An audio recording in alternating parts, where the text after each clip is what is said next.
നമുക്ക് അലീനയുടെയും മനുഷ്യങ്ങളുടെയും നല്ലൊരു കഥ ഇട്ടാലോ? വീഡിയോ ഇഷ്ടപ്പെടുവാണെങ്കിൽ ലൈക്ക് ചെയ്ത് ഹൈപ്പ് ചെയ്യാൻ മറക്കരുത് കേട്ടോ. അങ്ങനെ നമ്മൾ കാണുന്ന ഒടുവിൽ വൈജയന്തിയോട് അലീന പറഞ്ഞു, മാഡം അങ്ങോട്ട് തിരികെ വരണമെന്ന് പറഞ്ഞു. അത് കേട്ട് കഴിഞ്ഞപ്പോൾ വൈജയന്തി പറഞ്ഞു, ഞാൻ അവിടേക്ക് വരാനോ? ഞാനൊരു കാര്യം പറഞ്ഞിട്ടുണ്ടായിരുന്നു, നീ ഉള്ളിടത്തോളം കാലം അങ്ങോട്ടേക്ക് വരില്ല എന്ന്. പിന്നെ എന്നെ നിർബന്ധിക്കേണ്ട കാര്യമൊന്നും ഇല്ലയെന്ന് പറഞ്ഞു.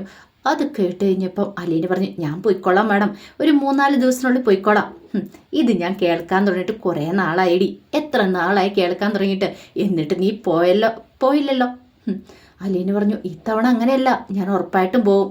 മാഡം അങ്ങോട്ടേക്ക് വരണം. ഞാൻ വരാം, നീ ആദ്യം അവിടുന്ന് പോ. അതെ മാഡം, ഇന്ന് ഞങ്ങളൂടെ വരണം. വേല മനസ്സിലിരുന്നാൽ മതി. അതെ, അങ്ങനെ ഇന്ന് വരുന്നില്ല, നീ അവിടുന്ന് പോയാൽ മാത്രം അങ്ങോട്ടേക്ക് വരത്തുള്ളൂ.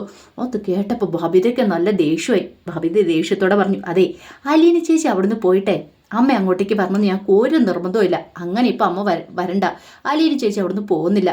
അപ്പോഴേക്കും അലീന പറഞ്ഞു, അങ്ങനൊന്നും പറയരുത് മോളെ, നിങ്ങൾ അമ്മയും മക്കളുമാണ്, നിങ്ങൾ ഒരുമിച്ച് ജീവിക്കാനുള്ളവരാണ്. ഞാൻ എപ്പോഴാണെങ്കിലും അവിടുന്ന് പോകണ്ടല്ലേ, ഞാൻ തന്നെ പോയിക്കോളാം, എനിക്കതൊരു പ്രശ്നമില്ല. അത് കേട്ടപ്പോൾ ഭവിതയ്ക്ക് ഭയങ്കര സങ്കടമായി. അലീന പെട്ടെന്ന് അവിടെ നിന്ന് അങ്ങോട്ട് പോയി കഴിഞ്ഞപ്പോൾ രോഹിത് ചോദിച്ചു, അമ്മയ്ക്ക് എന്തിൻ്റെ കേടാ അമ്മേ? അമ്മയ്ക്ക് ഇതിൻ്റെ വല്ല ആവശ്യമുണ്ടോ? അമ്മ ഇവിടെ വെറുതെ അഭയാർത്ഥിയെ പോലെ കിടക്കേണ്ട കാര്യമുണ്ടോ? അമ്മയുടെ തറവാട് വീടൊക്കെ ആയിരിക്കും, പക്ഷെ 10 പകൽ കഴിഞ്ഞ് കഴിയുമ്പോഴത്തേനും അമ്മ ഇവിടെ ആരും അല്ലാതായി തീരും. കൃഷ്ണമോള് പറഞ്ഞു, അമ്മയ്ക്കിപ്പോൾ സമാധാനമായല്ലോ. എനിക്ക് നല്ല ദേഷ്യം വരുന്നുണ്ട്. എന്നാ പറയടി, നീ എന്താ നിർത്തുന്നേ? ഇത് കേട്ടപ്പോൾ കൃഷ്ണമോള് പറഞ്ഞിട്ടൊന്നും ഒരു കാര്യമില്ലെന്ന് എനിക്കറിയാമെന്ന് പറഞ്ഞ് ദേഷ്യപ്പെട്ട് കൃഷ്ണനെ അങ്ങോട്ട് ഇറങ്ങിപ്പോയി.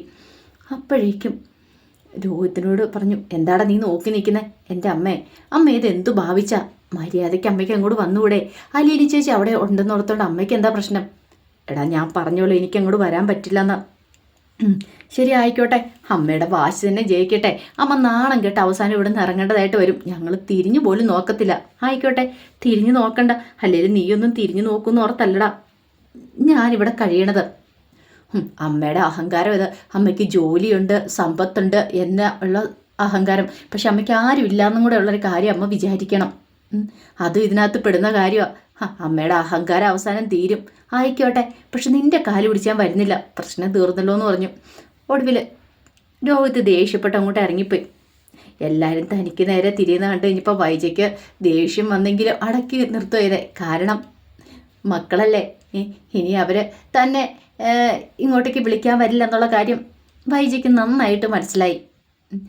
ഒടുവിൽ ദേഷ്യത്തോടു കൂടിയിട്ടാണ് രോഹിത് അലീനയുടെ അടുത്തേക്ക് ചെല്ലുന്നത്. എന്നിട്ട് പറഞ്ഞു, നമ്മളൊന്നും പറഞ്ഞുകൊണ്ടൊന്നും ഒരു കാര്യമൊന്നുമില്ല, അമ്മ നന്നാവുമെന്ന് തോന്നില്ല എന്ന് പറഞ്ഞു.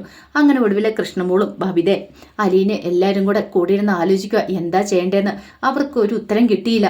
കാരണം പ്രതീക്ഷയോട് കൂടിയിട്ടാണ് അവിടേക്ക് വന്നത്, കൂട്ടിക്കൊണ്ട് പോകാമെന്നോർത്ത്. പക്ഷെ വൈജയന്തി സമ്മതിക്കാത്തതുകൊണ്ട് അതിൻ്റെതായ ഒരു ബുദ്ധിമുട്ട് അവർക്ക് എല്ലാവർക്കും ഉണ്ടായിരുന്നു. കുറച്ച് കഴിഞ്ഞപ്പോഴത്തേനും അവരുടെ അടുത്തേക്ക് മനു വന്നിട്ടിച്ചു, എന്താ കുറേ സമയമായല്ലോ എല്ലാവരും കൂടെ കൂടി ഒരു ഗൂഢാലോചന, ഇതുവരെയായിട്ടും കഴിഞ്ഞില്ലേ? ഇല്ല മനുവേട്ടാ, ഒന്നും റെഡി ശരിയാവുന്നില്ല. അതെങ്ങനെയാ? അമ്മ അമ്പനും വില്ലിനും അടുക്കുന്നില്ല. വൈജാൻ്റെ അല്ലേ ആള്. ആൻറ്റി അതിന് അടുക്കും തോന്നുന്നുണ്ടോ? ഒരു കാരണവശാലും ഇല്ല. അപ്പോഴേക്കും അലീന പറഞ്ഞു, ഞങ്ങൾ മാക്സിമം പറഞ്ഞു നോക്കി, മാഡം വരാൻ തയ്യാറാകുന്നില്ല. ആൻറ്റിയുടെ സ്വഭാവത്തെക്കുറിച്ച് അറിയാവുന്ന ആണല്ലോ, ആൻറ്റി വരുമെന്ന് എനിക്കും തോന്നുന്നില്ല എന്ന് പറഞ്ഞു. അത് കേട്ടപ്പോൾ രോഹിത് പറഞ്ഞു, അമ്മയുടെ വാശി അല്ലാതെ എന്തു പറയാനായിട്ടാ? അല്ല, ഒരു കാര്യം ചെയ്യുക, ഇനിയിപ്പം അങ്കിളിനോട് തന്നെ ചെന്ന് പറ. അച്ഛനോട് പറയാനായിട്ടാ. അച്ഛൻ ഇതിനധികം താല്പര്യമുള്ള ലക്ഷണമൊന്നും കാണുന്നില്ല എന്ന് ഭവിത പറഞ്ഞു. വന്നാലും കൊള്ളാം, വന്നില്ലേലും കുഴപ്പമില്ല എന്നുള്ള രീതിയാ. അല്ലെങ്കിലും അച്ഛനല്ലേ കാരണക്കാരൻ, അച്ഛൻ കാരണമല്ലേ ഈ പ്രശ്നങ്ങളൊക്കെ. അത് കേട്ട് കഴിഞ്ഞപ്പോൾ അലീന പറഞ്ഞു, എന്നാര് പറഞ്ഞു അച്ഛനാണ് കാരണക്കാരെന്ന്? അച്ഛനല്ല ഒരിക്കലും കാരണക്കാരൻ. അച്ഛൻ ഇങ്ങനെ ഈ സ്വഭാവം കാണിക്കുന്നുണ്ടെങ്കിൽ അതിൻ്റെ പിന്നിൽ വ്യക്തമായിട്ടൊരു കാരണമുണ്ട്. അതുകൊണ്ട് മാത്രം അച്ഛൻ്റെ ഭാഗത്തല്ല തെറ്റ്. അത് കേട്ട് കഴിഞ്ഞപ്പം ഭവിത ചോദിച്ചു, അതെന്താ അലീന ചേച്ചി എന്താ അങ്ങനെ പറഞ്ഞേ? അലീന പെട്ടെന്നൊന്നും മറുപടി പറഞ്ഞില്ല. അപ്പോഴേക്കും മനുശങ്കർ പറഞ്ഞു, അതെ, നിങ്ങളുടെ അമ്മയുടെ സ്വഭാവം നിങ്ങൾക്ക് നന്നായിട്ട് അറിയാവുന്നതല്ലേ, പിന്നെ അങ്കിളിനെ കുറ്റം പറഞ്ഞിട്ട് കാര്യമില്ല. ഇതിനു മുമ്പ് തന്നെ അലീന ആ വീട്ടിലേക്ക് വരുന്നതിന് മുമ്പ് തന്നെ കുറേ പ്രശ്നങ്ങളും കാര്യങ്ങളൊക്കെ ഉണ്ടായിരുന്നല്ലോ. പിന്നെ അലീന വന്നിട്ടാണെങ്കിലും അങ്കിളിന് അറ്റാക്കൊക്കെ ഉണ്ടായ ആ സമയത്തൊക്കെ ആൻറ്റിയുമായിട്ട് എന്തൊക്കെ പ്രശ്നങ്ങളും കാര്യങ്ങളൊക്കെ ആയിരുന്നു. ഒന്ന് ആലോചിച്ച് നോക്കിയേ. ശരിക്കും പറഞ്ഞാൽ അലീന വരുന്നതിന് നാളുകൾക്ക് മുമ്പ് തുടങ്ങിയതാ ഈ പ്രശ്നങ്ങളും കാര്യങ്ങളൊക്കെ. പക്ഷെ മക്കൾ ഇതൊന്നും അറിയാതിരുന്നു മാത്രമേ ഉള്ളൂ. പിന്നെ നിങ്ങൾ എന്തുകൊണ്ടാണ് അലീനയോട് ദേഷ്യം കാണിച്ചേ? നീയാണെങ്കിലും രോഹിത്താണെങ്കിലും എന്തേലും കാരണം ഉണ്ടായിരുന്നോ? പ്രത്യേകിച്ച് കാരണമൊന്നുമില്ലല്ലോ. അതുപോലെ തന്നെയാ ആൻറ്റിയുടെ സ്വഭാവം. ആൻറ്റി ഒരിക്കലും അയഞ്ഞു കൊടുക്കുമെന്ന് എനിക്ക് തോന്നില്ല. ചുമ്മാ ഒരു തരം പിടിവാശി, അല്ലാതെ എന്ത് പറയാനായിട്ടാ. അപ്പോഴേക്കും അലീന പറഞ്ഞു, ഞങ്ങൾ എന്താണെങ്കിലും പോകാം മനുവേട്ടാ, ഇനി ഇവിടെ നിന്നുകൊണ്ട് കാര്യമുണ്ടെന്ന് തോന്നില്ല. അപ്പോഴേക്ക് ശിവശങ്കരൻ വന്നു. ശിവശങ്കരൻ വന്നിട്ട് വെച്ച്, നിങ്ങളുടെ തീരുമാനം എന്താ? ഞങ്ങൾ പോകാമെന്ന് തന്നെ തീരുമാനിച്ചു അങ്കിളെ, അല്ലാതെ ഇവിടെ നിന്നിട്ട് കാര്യമുണ്ടെന്ന് തോന്നില്ല എന്ന് അലീന പറഞ്ഞു. ഒരു ദിവസം എല്ലാവരുടെ ഒപ്പം ഇവിടെ നിൽക്കണമെന്ന് എനിക്ക് ആഗ്രഹം ഉണ്ടായിരുന്നു. അങ്ങനെ വന്ന് നിന്നു. ഇതിനു മുമ്പ് ഞാനിവിടെ ജോലിക്കാരിയായിട്ടാണല്ലോ വന്ന് നിന്നത്. ഞാൻ അങ്ങനെ നിൽക്കേണ്ടവളാണോ അങ്കിളെന്നൊരു ചോദ്യം. അത് കേട്ടപ്പം ഭാബിതേ രോഹിത്തൊക്കെ പരസ്പരം നോക്കുകയാണ്. കൃഷ്ണമോൾ അലീനെ ഒന്ന് നോക്കി. അങ്കിളിനും അറിയാലോ കാര്യങ്ങളെന്നും കൂടെ പറഞ്ഞു. അപ്പോഴേക്കും ഒരു നിമിഷം ഒന്ന് ആലോചിച്ചിട്ട് ശിവശങ്കരൻ പറഞ്ഞു, അല്ല ബാലേന്ദ്രൻ്റെ നിലപാടെന്താ? ബാലേന്ദ്രൻ എന്തേലും പറഞ്ഞോ? അച്ഛനെന്ത് പറയാനായിട്ടാ? ബാലേന്ദ്രൻ വന്ന് വിളിക്കുവാണെങ്കിൽ ഭായിച്ച വരാമെന്നല്ലേ പറയണേ. അത് ശരിയാ, അച്ഛൻ വന്ന് വിളിക്കൂ അങ്കിളെ എന്ന് അലീന പറഞ്ഞു. പക്ഷെ ഒരു കാര്യമുണ്ട്, അത് അവസാനത്തെ വിളിയായിരിക്കും. പിന്നെ അച്ഛനും മാടവും തമ്മിൽ ഒരു ജീവിതം ഉണ്ടായിരിക്കില്ല. അതോടുകൂടി തീരും അവരുടെ ജീവിതം. അതുകൊണ്ട് അത് വേണ്ടെങ്കിലേ, എനിക്കതിന് ഒട്ടും താല്പര്യമില്ല. ഞാൻ എന്താണല്ലോ ഒരു കാര്യം തീരുമാനിച്ചു. ഞാൻ ആ വീട്ടിൽ നിന്ന് പോകാൻ തന്നെ തീരുമാനിച്ചു. അപ്പോഴേക്കും മനു വെച്ച് പോവാനാ? അതെ, ഇനി ഞാൻ ആ വീട്ടിൽ നിൽക്കുന്നില്ല. ഞാനാണല്ലോ പ്രശ്നക്കാരി. അവിടുന്ന് പോകാൻ തന്നെ തീരുമാനിച്ചു. എങ്ങോട്ടെന്നൊന്നും അറിയത്തില്ല, പക്ഷെങ്കിൽ ഞാൻ പോകണം. പോയേ മാത്രം മാഡം ഇങ്ങോട്ടേക്ക് വരുത്തുള്ളൂ പറഞ്ഞ് എന്നൊക്കെ പറഞ്ഞു കഴിഞ്ഞപ്പം കൃഷ്ണയുടെയും ബബിതയുടെയും ഒക്കെ മുഖം ആകെപ്പാടെ വല്ലാതെയായിപ്പോയി. പിന്നീട് ശിവശങ്കരനോട് പറഞ്ഞു, ഞങ്ങൾ എന്തായാലും ഇറങ്ങുക, ഇനി ഞങ്ങൾ ഇവിടെ നിൽക്കുന്നില്ല എന്ന് പറഞ്ഞു. അങ്ങനെ കുറച്ച് കഴിഞ്ഞപ്പോഴത്തേനും അവരെല്ലാവരുടെയും യാത്ര പറഞ്ഞ് അവിടുന്ന് ഇറങ്ങി. കുറച്ച് കഴിഞ്ഞപ്പോഴത്തേനും അവർ കടപ്പാട്ട് വീട്ടിലേക്ക് വന്നു. അങ്ങനെ കാറിൽ ആകെപ്പാടെ വിഷമിച്ചിരിക്കുന്ന അലീനയെ കണ്ടു കഴിഞ്ഞപ്പോൾ ഭവിതി ചോദിച്ചു, എന്തിനാ അലീന ചേച്ചി സങ്കടപ്പെടുന്നേ? സങ്കടപ്പെടേണ്ട കാര്യമൊന്നുമില്ല. നമ്മളെ അമ്മയുടെ അടുത്ത് പോയി സംസാരിച്ചു, അമ്മയ്ക്ക് വരാൻ താല്പര്യമില്ല. എന്നാലും നമ്മൾ പോയ കാര്യം നടന്നില്ലല്ലോ മോളെ. അതാണോ? അമ്മയുടെ സ്വഭാവം അറിയാലോ.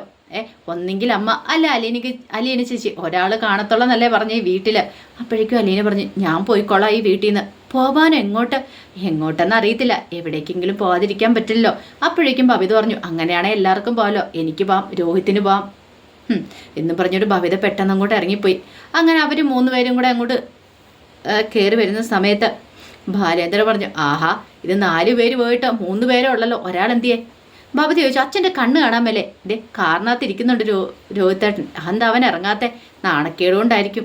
എന്തിന്? അല്ല, പോയ കാര്യം നടക്കാത്തതുകൊണ്ട്. ഭൈജിയെ കൂട്ടിക്കൊണ്ടുവരാൻ പോയതല്ലേ, നടന്നത് തന്നെയെന്ന് പറഞ്ഞു. നിങ്ങൾ വന്നാൽ നന്നായി. ഹോട്ടൽ ഫുഡ് കഴിച്ചിട്ടാണെങ്കിൽ വയറ് കേടായിട്ടിരിക്കുമായിരുന്നു. നല്ല ആഹാരം എന്തെങ്കിലും കഴിക്കാമല്ലോ.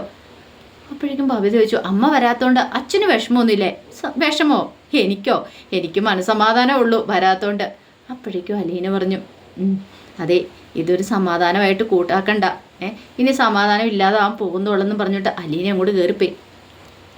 അപ്പോഴേക്കും ബാലേന്ദ്രൻ ചോദിച്ചു, അതെന്താ അവൾ അങ്ങനെ പറഞ്ഞിട്ട് പോയത്? കൃഷ്ണമോള് പറഞ്ഞു, അലീന ചേച്ചി ഈ വീട്ടിൽ നിന്ന് പോകുക എന്നാ പറഞ്ഞേ. അലീന ചേച്ചി ഇവിടെ നിൽക്കുന്നില്ല എന്നാ പറഞ്ഞേന്ന് പറഞ്ഞു. അതും പറഞ്ഞിട്ട് കൃഷ്ണമോൾ അങ്ങോട്ട് കയറിപ്പോയി.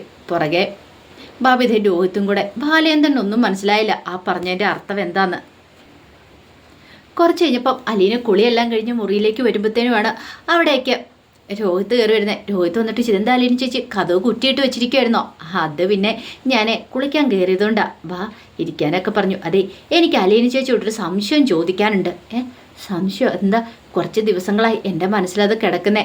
അന്ന് നമ്മൾ കോളേജിൽ പോയ സമയത്ത് അലീന ചേച്ചി അച്ഛനോട് പറഞ്ഞില്ലേ, എൻ്റെ അച്ഛൻ ബാലേന്ദ്രൻ മേനോനല്ലെന്ന്. എന്താ ചേച്ചി അങ്ങനെ പറഞ്ഞേ? എല്ലാവരും കരുതിക്കൊണ്ടിരുന്നേ അലീന ചേച്ചി റിയൽ ഫാദർ അച്ഛനാന്ന് കരുതിയിട്ടല്ലേ ഇരുന്നേ. പിന്നെ അലീന ചേച്ചി എന്താ അങ്ങനെ പറഞ്ഞത്? അത് കേട്ടപ്പോൾ അലീന പറഞ്ഞു, എൻ്റെ അച്ഛൻ ബാലേന്ദ്രൻ മേനോൻ അല്ലാത്തതുകൊണ്ട് അതെങ്ങനെ ശരിയാകും? ഞാൻ കരുതിക്കൊണ്ടിരുന്ന ചേച്ചി എൻ്റെ സഹോദരിയാന്നാ, അച്ഛൻ്റെ മോളാന്ന് കരുതിക്കൊണ്ടിരുന്ന. പിന്നെന്താ ചേച്ചി അങ്ങനെ പറഞ്ഞേ? അച്ഛനെ അമ്മയൊക്കെ അറിയാമെന്നും പറഞ്ഞല്ലോ എന്ന് പറഞ്ഞു. അതോ? അതിനുള്ള ഉത്തരം ഞാൻ പറഞ്ഞല്ലോ. എനിക്കൊന്നും മനസ്സിലാകുന്നില്ല ചേച്ചി പറയണേ. സത്യം എന്താ ചേച്ചി? ചേച്ചി എൻ്റെ സഹോദരിയല്ലേ? സഹോദരിയൊക്കെ തന്നെയാണ്. നമ്മൾ തമ്മിൽ രക്തബന്ധമുണ്ട്. രക്തബന്ധമുണ്ടോ? അപ്പം അച്ഛൻ്റെ മോളല്ലാന്നും പറയുന്നു. എനിക്കൊന്നും അങ്ങോട്ട് മനസ്സിലാകുന്നില്ല. അതെ, ഇതിനെല്ലാം ഉള്ള ഉത്തരം ഞാൻ നിനക്ക് തരാം, ഒരു ദിവസം തരാം. ഇപ്പോഴെന്തായാലും പറ്റില്ല. അതെന്താ ചേച്ചി അങ്ങനെ പറയണേ? ചേച്ചി ഒന്ന് പറഞ്ഞിട്ട് പോ. വേണ്ട, ശരിയാകത്തില്ല, ഞാൻ പിന്നെ പറയാമെന്ന് പറഞ്ഞു. അപ്പോഴേക്കും അവൻ്റെ ഉള്ളിൽ, രോഹിത്തിൻ്റെ ഉള്ളിൽ ചില സംശയങ്ങളൊക്കെ ഉണ്ടായി. അലീന ചേച്ചി പറയുന്നതിൽ എന്തൊക്കെയോ അർത്ഥങ്ങളുണ്ട്. അച്ഛൻ്റെ മോളല്ലാന്ന് പറഞ്ഞു, രക്തബന്ധം ഉണ്ടെന്നും പറയണു. അപ്പോഴേക്കും തന്നെ രോഹിത്തിൻ്റെ മനസ്സിൽ സംശയമായി. പിന്നെ സംശയിക്കേണ്ട ആള് വൈജയന്തിയാണല്ലോ. വൈജയന്തിയുടെ മോളാണെങ്കിലല്ലേ ഇങ്ങനെ പറയേണ്ടതുള്ളൂ, അല്ലെങ്കിൽ പിന്നെ താനുമായിട്ട് രക്തബന്ധം വരേണ്ട കാര്യമില്ലോ എന്നൊരു ചിന്തയൊക്കെ രോഹിത്തിൻ്റെ മനസ്സിലുണ്ടായി. കുറച്ച് സമയം കഴിഞ്ഞ് കഴിഞ്ഞപ്പോഴത്തേനും അലീന ബാലേന്ദ്രൻ്റെ അടുത്ത് ചെന്നു. അച്ഛാ, എനിക്കൊരു കാര്യം പറയാനുണ്ട്. എന്താ മോളെ? അതെ, ഞാൻ ശരണ്യയുടെ അടുത്ത് പോയിക്കോട്ടെ രോഹിത്തിനെ കൂട്ടിക്കൊണ്ട്? എന്തിനാ അവനെയും കൂട്ടി പോകുന്നേ? അതെ, അവനെ കൊണ്ടൊരു സോറി പറയിക്കണം. സോറി പറയിക്കാനായിട്ടോ? നീ ആ വീട്ടിലേക്ക് എന്ന് അവർക്ക് ഇഷ്ടപ്പെടുമെന്ന് തോന്നുന്നുണ്ടോ? അതൊന്നും സാരമില്ല അച്ഛാ. ശരിയാകത്തില്ല മോളെ. അവിടെ ചെന്ന് കഴിഞ്ഞിട്ടുണ്ടെങ്കിൽ പിന്നെ അവരെന്തേലുമൊക്കെ പറഞ്ഞിട്ടുണ്ട്, അവനും സങ്കടമാവും. അവരെന്തേലും ഉപദ്രവിച്ചാലോ? അങ്ങനെയൊന്നും ഉണ്ടാകത്തില്ല അച്ഛാ, ഞാനല്ലേ പറയണേ. നിനക്ക് വിശ്വാസം ഉണ്ടെങ്കിൽ നീ എന്താന്ന് വെച്ചാൽ ചെയ്തോ, ഞാനൊന്നും പറയണില്ല എന്ന് പറഞ്ഞു. അങ്ങനെ രോഹിത്തിനെയും കൂട്ടിക്കൊണ്ട് ശരണ്യയുടെ അടുത്തേക്ക് പോകാനായിട്ട് ഒരുങ്ങുവാണ് അലീന. അപ്പോൾ അതിൻ്റെ കഥകളൊക്കെയാണ് കാണുന്നത്. ഇതിൻ്റെ ബാക്കി വിശേഷങ്ങളുമായിട്ട് വൈകുന്നേരത്തെ പ്രമോയി വരാട്ടോ. ഒരിക്കൽ കൂടി എല്ലാവർക്കും ശുഭദിനം നേർന്നുകൊണ്ട് നിർത്തുന്നു. നന്ദി.